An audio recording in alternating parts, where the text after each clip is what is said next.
This is an informational video for our parents of our confirmation students in grades 5 through 8. It'll serve as an overview of our confirmation program. It'll go along to supplement what the information that is shared in the parent handbook that we will share with you electronically. The video will give you and should hit the high points, but don't let that be a substitute for checking out what we've shared also in the electronic version of the parent handbook. Again, this is for parents in kids grades 5 to 8. Last year, for those that have had children previous years or went through yourself, last year we added 5th grade into the mix. Asking parents to make a commitment to have their child be a part of this, so that in 5th grade we might present a Bible overview. We have a 30-lesson book that we use, and that 5th grade stands alone from 6th through 8th, and it's a Bible overview. It's one to get your child in the habit of regular attendance, but also to give a good biblical basis for what we're going to be leading into to 6th, 7th, and 8th grade as we go into an overview, a study of Luther's Small Catechism. In the handbook, and you can read these for yourselves, and I'm just going to touch quickly on our goals for confirmation ministry, and these have been our goals for a very long time here at Immanuel, when we expanded to have all of the catechism kids, confirmation age kids, all together at one time. Historically, those that attended the day school would take the catechism. They would have catechism class with one of the pastors, so they would learn during the week, and then kids that attended a public school would come either on the weekend or at a midweek learning time. And so our goals of the confirmation ministry are this: to nurture and strengthen the faith of the student, and it leads toward public confession before the congregation. So beginning in 5th grade already, we are moving toward their 8th grade confirmation, that confirmation day, their public statement of their faith in the rite of confirmation. It's to assist the student in the integration of faith and life, and understanding that what happens in church is part of their entire being, a life that begins first in the waters of baptism. And so we're trying to help and assist you in bringing up your child as a baptized child of God. The other part of the program, when we are able to do small group activities, is to include our children in the life of the congregation, showing them a life of service. We also create opportunities for friendship and meaningful relationships, and that will be one of the things that probably is missed most during this time of COVID, when we are going to be doing some remote learning, much as your children are, that are maybe learning through distance learning through school, if they're in certain public school systems that are not currently meeting in person.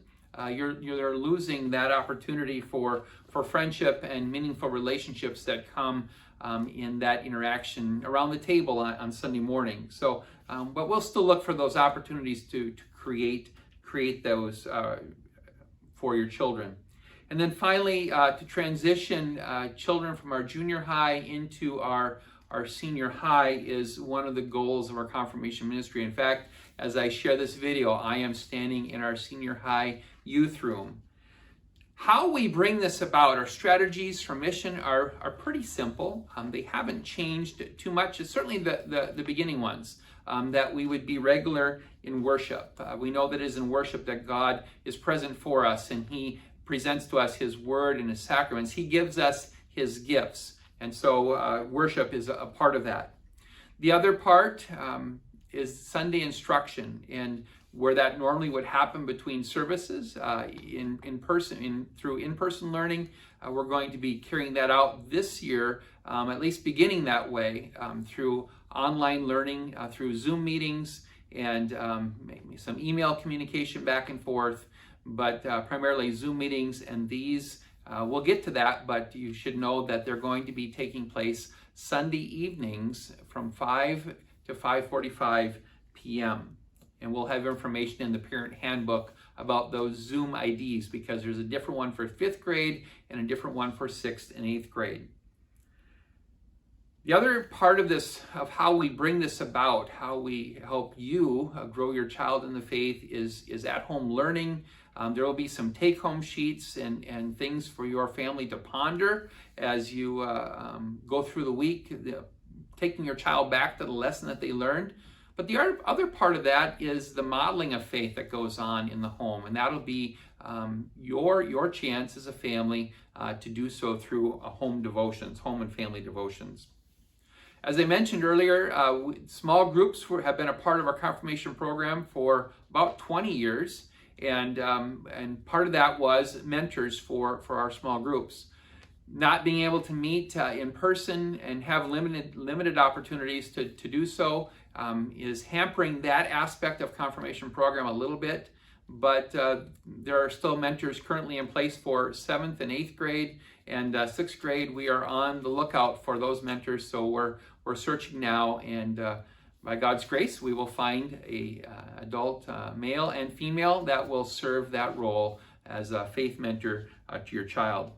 And then large group gatherings, again, those are going to be limited, certainly during this time where there's restrictions on gatherings, but we are currently visiting with Ms. Connie Jander, and we're talking about things that we might do that will keep us within the parameters of safety, but at the same time allowing for us to have some interaction for the kids. And then another big one, and it did not happen this year, but that is the confirmation camp, and then also the Missouri Junior High District Youth Gathering. That did not happen last spring. We don't know what the future holds yet, and we don't know when things will sort of roll back to normal, where everybody is at a comfort level that everybody can participate. But we'll keep you tuned to what confirmation might look like, confirmation camp, where we study the 10 Commandments, and the Junior High District Youth Gathering coming up. It's currently scheduled for March, but we'll keep you posted on that. All right, into the instruction, what that will look like. Instruction will begin September 13th. That'll be, again, this evening gathering on Zoom, and in the handbook, we've got the Zoom links available for you there. We go all the way until May, so instruction goes from September to May. Children who are in 5th grade, those just beginning, will be receiving a Faith Alive Bible as a gift from the congregation. That goes hand in hand with the workbook that they'll have for their Bible overview. So we'll be getting those to you. In fact, part of the email that will go out will be an invitation for parents to either pick it up this coming Sunday already, or the following Sunday before instruction begins, or sometime in between. If you have students at the school here, you're welcome to stop in any time to get the Faith Alive Bible for 5th graders. The 6th graders receive their first catechism. That's, again, is presented as a gift from the congregation, and that will be given to the 6th graders. 6th through 8th grade have a different book. Last year we began a 30-lesson book, and for 6th and 7th, and 8th grade was into apologetics. Looking back and reflecting how the year went and then how we had to wrap it up, we've moved to continue to include 6th, 7th, and 8th grade in the catechism instruction. So we won't be moving 8th graders to the program of apologetics, the lessons on apologetics this year. Rather, we're going to keep them with 6th, 7th, and 8th, all three in the catechism. So we have a new workbook that'll be distributed to everybody. And then for those that are wondering about apologetics, and that's the defense of the faith, that will be made available to them when they're in senior high. And those are certainly appropriate topics that are addressed in senior high, and good times for discussion, because at that point, youth are often in high school, and they're encountering some of the very things that we begin to talk about in this topic of apologetics. So making sure that when you come to church, 5th grade parents, make sure your child gets their Bible. 6th graders, make sure that your child gets their first catechism. And then for everybody, 5th grade, 6th, 7th, and 8th, that you get the appropriate workbook that's needed for the work at home. That Sunday, so that you might keep your ears tuned to it, on September 13th, or that weekend worship, Rather than having kids come forward for a blessing, which we've usually done for the 5th and 6th graders, those new students, as they receive Bibles and catechisms, we'll just be offering a prayer for the new students and for those currently in our confirmation program as they continue their studies and we begin this new year of instruction. There are days that are planned where we will not meet. Church Campout coming up is one of them. When we get to Christmas, some certain holidays, we've got planned days off, and so we will not meet on those Sunday evenings. The other side of that is often we had provided a time of Sunday school, a gathering, for those times when we did not have confirmation class. This year, we will not have a planned Sunday school for the times when we don't have catechism or the Bible overview instruction. We will make some links available if they'd like to join other Bible studies that are currently going on, or if they would like to check in. Sunday school will resume through Zoom once we begin confirmation, and that's always good for young and old. So we'll make some suggestions on places they can go for those things to fill in if your family so needs that. Class begins at 5 o'clock and ends at 5:45. So the hope is that we can all be prompt, and your instructor will be there to let you into the Zoom rooms and let you in, and then we'll go forward with the lesson. 5th grade, when you gather, you should have your Faith Alive Bible. You should have a pen or pencil handy, and then have your student book, your 30-lesson Bible overview. 6th through 8th, you'll bring Luther's Small Catechism with you, your Bible, pen or pencil, and then you'll have that 60-lesson catechism study that you will have. Sometimes we fear that the transporting between church and home, things might get lost, but as we currently will be learning at home, hopefully that transporting doesn't allow anything to get lost. So hopefully we keep track of those workbooks and our catechisms and Bibles. Let's see here. There is, for parents, if you want to see what this looks like, this overview of where the lessons will go for the 4 years, there is a chart in the handbook that will be available for you. At the bottom of page 4 of this handout, this handbook, are the Zoom IDs and the passwords that you would need to get into those classes. It's a box that's outlined in red for you. For 5th grade, you can expect a time of class that's Miss Natalie Olashuk will be your instructor, and you'll be going through the lessons as they're presented in the book. Time of Bible study. Not at the moment. I don't anticipate you're working with a partner, but we do expect you to be attentive to what's going on and to be able to participate and do the things that are required of you. Again, good habits begin at home, and so we would hope that as parents you'd keep an eye on what they're doing, and at the same time bring your family together for devotions. Maybe look over the lesson and talk about some of the questions that are presented there. We can only do so much online, and so we're asking for your help at home to maybe further raise questions or answer some questions and clarify for your child the things that have been talked about. If your child has to miss, if you've got something going on, and we know that we're not all restricted to home, there are other events going on, but if your child misses a class, this is for 5th grade and anyone else, the Zoom meetings are to be recorded. That's our intent. We may not always get it perfectly, but they're intended to be recorded, and so we would hope then that you would be able, we'll provide a link, and your child could go and catch up on what they have missed. When we meet in person, the goal has always been, if your child misses, then we would ask that they complete the work in the workbook, and the next time that they would come to class to show that. Well, since it's going to be a little difficult sometimes to see if something is done, we're going to take, parents will take your family on their honor to let us know that that's been completed. Again, church and the church is here to assist. We'll provide the meat of what's shared, but that learning continues at home, and so parents, we're going to put that back to your responsibility. For 6th and 8th grade, you've got a little different format.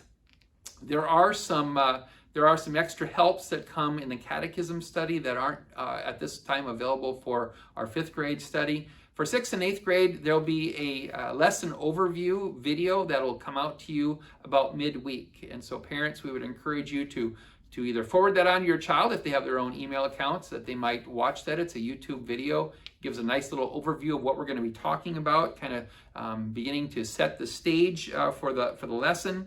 And then finally we come to Sunday lesson time, and we'll go through the lessons that are presented. Most of the lessons are designed that we would go through them in over two periods. So we don't do, there's 4 pages of work to do in the workbook, and we will accomplish that over 2 Sunday meetings normally. There are a few lessons that are just one. When we talk about acolyte training, when we talk about sermons and taking sermon notes, those are a single lesson. But when we get into parts of the catechism, most of those are 2 lessons or 2 sections. So work begun one week will be finished the following week. When we send your child home, when they're done for the day, when we let them loose from Zoom, I will email, or Vicar St. John will email a take-home sheet, and that has a verse and a question that is for 5 days. And so when we have our first lesson, we'll send that to you, and that is yours, your child's, your family's to work through for the next 2 weeks until we come back, and it'll be due when we come back when we break into a new lesson. So they'll have 2 weeks to accomplish that and to make good use of that take-home sheet. In addition to that, there are also some audio devotions that will come. There are 5 of them, because this program is intended that these lessons would be accomplished in, say, an hour and a half to 2 hour setting, which our program does not allow. That's why the lessons are split up over 2. So there's only 5 little audio devotions that you can use anytime during the next 2 weeks as we work through the lesson. Initially, when we were meeting, we intended this not to have homework, but we realized that we don't have a good way of assessing if your child is retaining the information, if they're understanding what's being shared and taught. And so as a little bit of an assessment, each week we'll have an essay question for them to ponder and work through, and then to submit electronically. And we'll share how we want that to happen. As with a lot of this, a lesson that should be taught in person, things that could happen in person, as we move them online, we have to think through how we're going to best communicate the information. That will happen during a Zoom meeting. But also then, if we want some feedback or input from your child or from your family, how do we make that happen? So that's continued to be formulated, and we will get that to you shortly. But we would ask that when we do that you do your part and help submit that in, so that we can understand and know that your child is hearing the information, and that they're connecting and being able to kind of connect the dots with what has been shared. That's the part of the connection journal where things are brought home and questions are addressed and talked about with you as a family.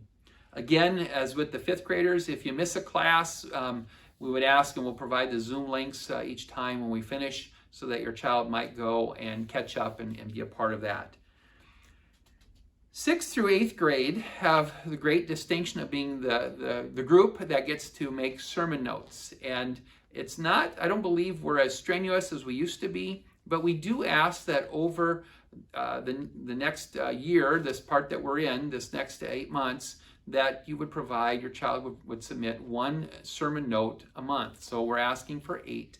And that would be 8 sermon notes, overviews on 8 different sermons.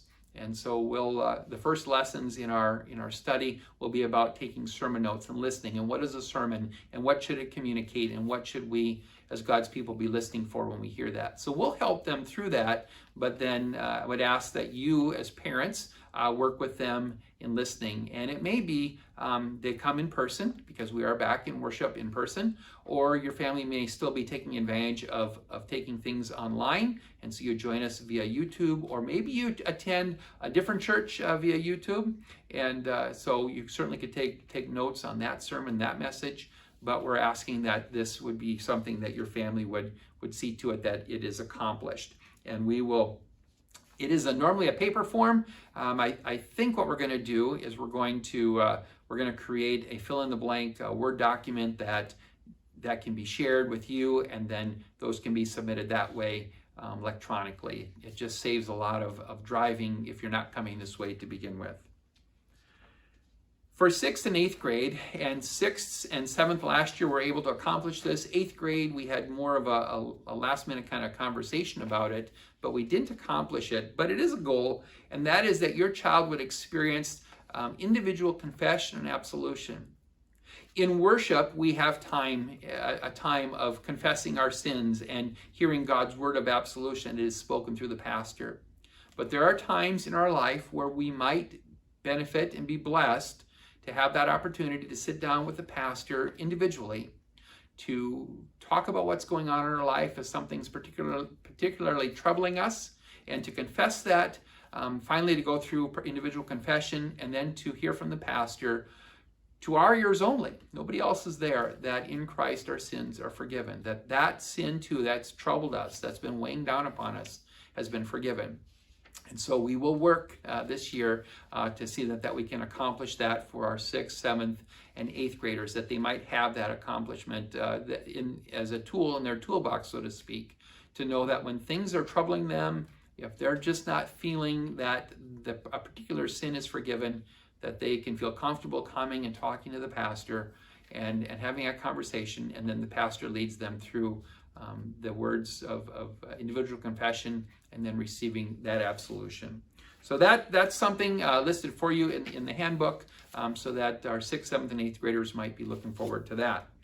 Essays and banners, this is 8th grade only. This is confirmation-related stuff, and in the past, we've always had essays. It's been for many years, as well as a banner, a way of expressing visually our faith. Most often, the banner is tied to our confirmation verse, and confirmation verses will be assigned early now for the 8th graders, that they might be thinking about how they might present that visually in a banner.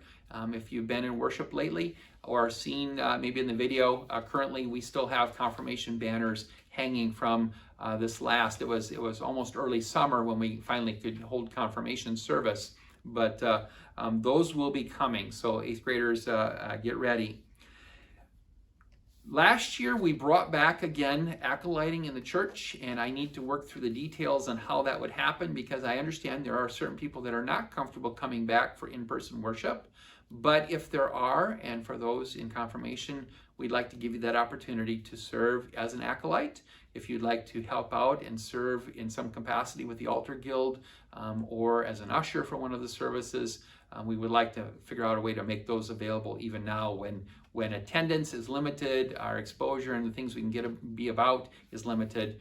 We still want to make those opportunities available to you, because service in the church is important, and to have your child experience that in whatever ways we might now during this time of COVID. I won't talk much about the small groups for 6th through 8th grade because we haven't had this past year hasn't been very encouraging for us to do that, but we will work out ways to make that happen, and we will communicate with you parents when we get to that point. The same would go for our large group gatherings. Again, we're having conversations about what we might do within the limitations that we have to at least have some fun and some fellowship connected to our confirmation program. Let me see here. The rest of this is for, well, I think will be safe to say it is for 8th graders, and we've touched on this already. So 8th grade parents, please know, currently as it stands on the calendar, Confirmation Sunday would be April 25th of 2021. Okay, so that's, last year we did not hit our date that was set because we were in restrictions, but right now we're planning for Sunday, April 25th of 2021, and for Confirmation Sunday. Again, your child will be assigned a confirmation verse, and then they would create a banner based upon that. One of the assignments for confirmation year, 8th grade year, is the writing of an essay, and they will write on one of these questions, Jesus is the most important thing in my life because, or my Christian faith is important to me because, and finishing those sentences. Those will be assigned soon, with final drafts due about the middle of January. So just to keep your ears open for those assignments as they come. We have a scheduled parent meeting, which looks like it should be February 17th of 2021, which I believe is Ash Wednesday. Again, we do not know where things will be at, but that parent meeting is really just an overview of things that need to know, or things that are already in the works with regard to confirmation verse and essay and that sort of thing. Let's see here. I believe we are almost to the end. Now, in the past we've had family mailboxes, but because of people and not all coming in at the same time, that may not be our most efficient way to distribute information to you and your family. So I think for the time being, we're going to rely on electronic means by email. And so we will be working, I will be working to make sure that we have correct emails for everybody, at least one family email, one email in your family, so that we might get you the information that is necessary. Final thing I'd like to talk to you about, and this would be at the very back and the end of our parent handbook, and that is the elder expectation. And I understand that in a time where we are limited to the number of people we can gather at one time, these may not always ring true as they have in the past. And the encouragement may seem to fall a little bit flat. But we do have the opportunity for in-person worship. We do have the opportunity to take things online. In fact, we get very few glitches in our YouTube streaming, so that's a pretty reliable way to go to church if you can't be there physically.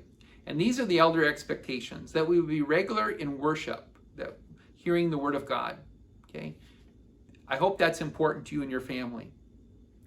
For your family, and certainly as we anticipate our 8th graders finishing confirmation and coming forward to the Lord's table, that we as members in God's church would be regular at the Lord's table.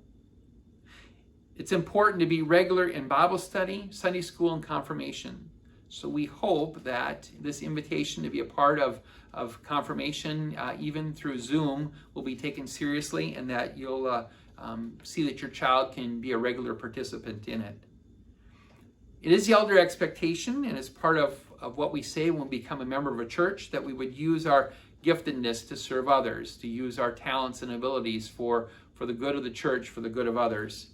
And then finally, an elder expectation, and this maybe falls more to parents than to children at the moment, but that we generously support God's mission, that we lift them up, we lift the work up in prayer, that we bring our gifts, we bring our abilities to the service of God's house and the mission that He has set before us, and that is the sharing of the good news of Jesus.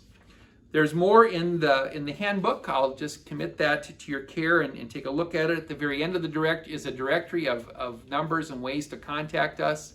But if you're watching this, chances are you've already received an email, so we know that works. If you know somebody that should be 5th grade or in one of the upper grades already that needs to see this video, I hope that if you'll take the chance and share it with them, that they too might have as much information as we can. Again, this stands in place of the parent orientation meetings that we would hold for about an hour and a half, as we would go do an overview over the lessons and what was expected and everything I've just shared with you. These are different times, but as we've shown, there's a resiliency to our congregation, to the people of God, and the work and the ministry has continued.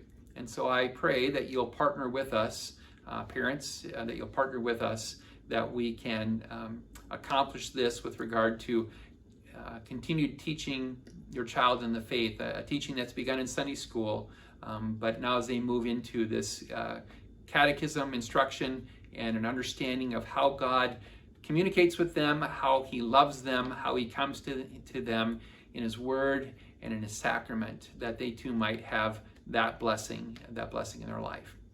Thank you for your time. I hope everything I've said made sense. As I will share in the email, if there's any questions, please don't hesitate to ask, and do our best to answer how we can, and get you the answers that you're looking for.